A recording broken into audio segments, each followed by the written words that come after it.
Hello and welcome to another Shadowverse video. So today we are taking a look at a BloodCraft rotation deck. So this BloodCraft rotation deck in particular is an Evo Blood list.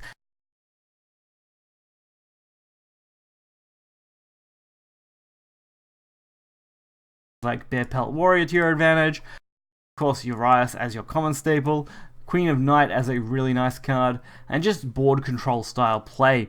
This deck is definitely not a deck I would recommend playing if you're looking to climb at all, and it's only fun if you either know how to play it or get really lucky, as I did struggle quite a bit with this, actually going on my longest lose streak of 13 losses in a row with this deck, just because of purely coming up against rune matches that I can't get to turn 10 and can't beat over with to really finish the game with Zeus, which is definitely your big crush card. That's where you're going to win most of your games, although if you do get a couple of decent traitorous dukes off in the early game, you can see an early concede, which is what you'll probably see in one of the games for this video. So let's get right into this and check it out.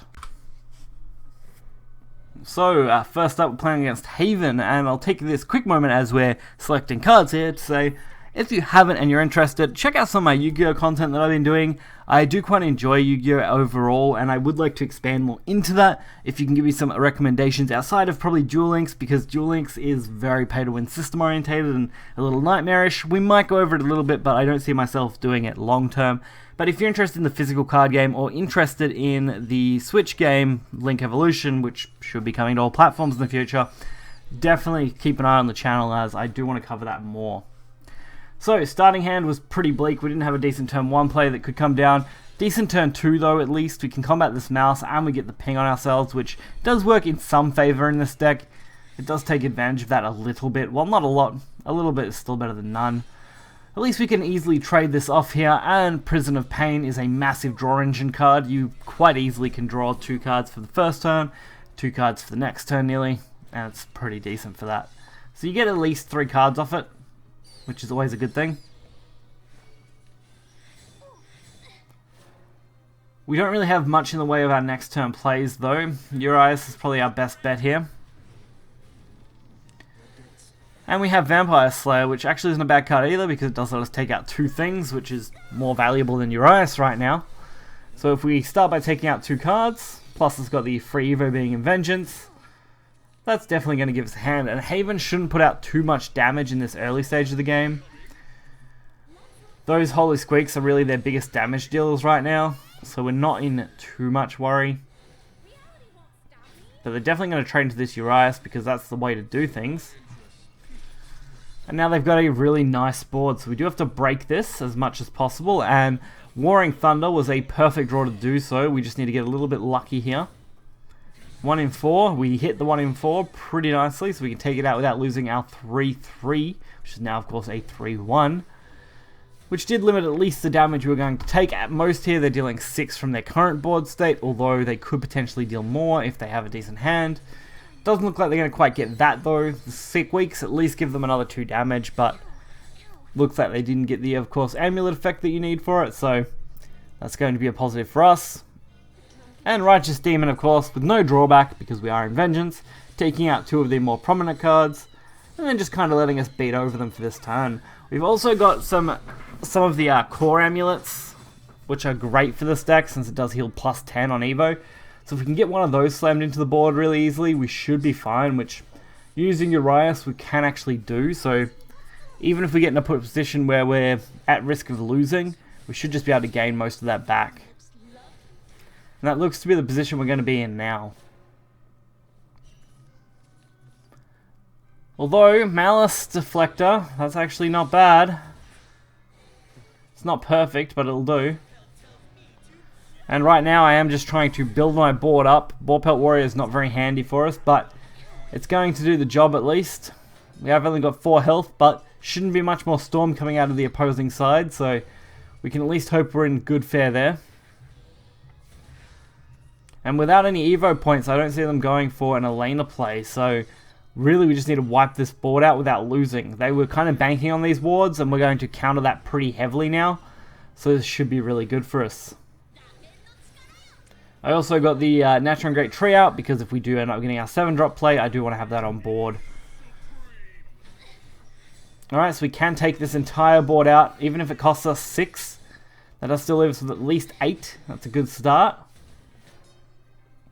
plus we get a nice board and we heal off the Urias. So really we only took, well, 5 damage last turn technically, if you want to look at it that way. And now we take even less because of our gains. Can't really go too wrong. We've still got another core as well if we go down that path, which is definitely looking to be promising now, since we can go for Vampire Slayer as well and take out the 5/6 for basically free here. Very little cost to us.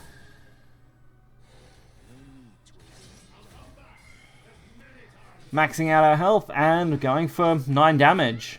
You can't really complain too much in that kind of situation.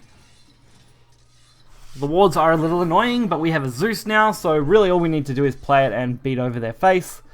So getting a little bit lucky here is important, but since we are at max health, we could also just take the board by storm and pass it to the next turn, but it looks like we got way more than enough, getting easily an OTK amount if we had have needed it. And that is why Zeus is a great finisher for this style of deck. Next up, onto the more less flashy of a game against Shadowverse. So Shadowverse's objective is going to be to flood the board as much as possible when you're playing rotation.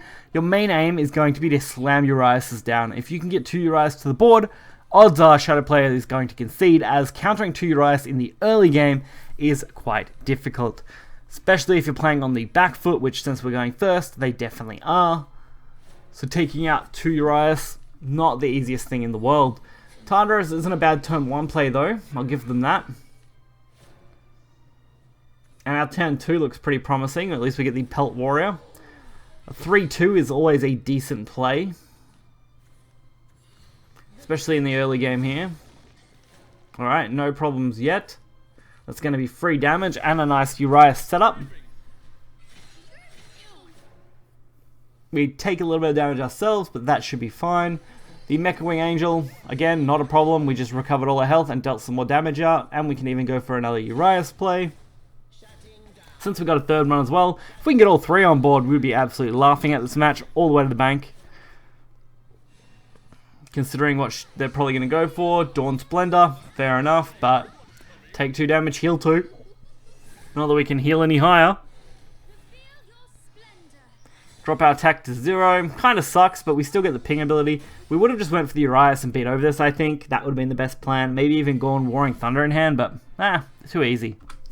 I really do believe that last game we had plenty of outs, and I'm also looking at the wrong deck now. I'll just go over here to the other page where I've got the other blood deck. Here we go. We had plenty of outs. We could have easily used the Urias in combination with Boar Pelt to activate Vengeance, get the free Evo, beat over it, heal Urias, and go face for 0 probably because of the effect.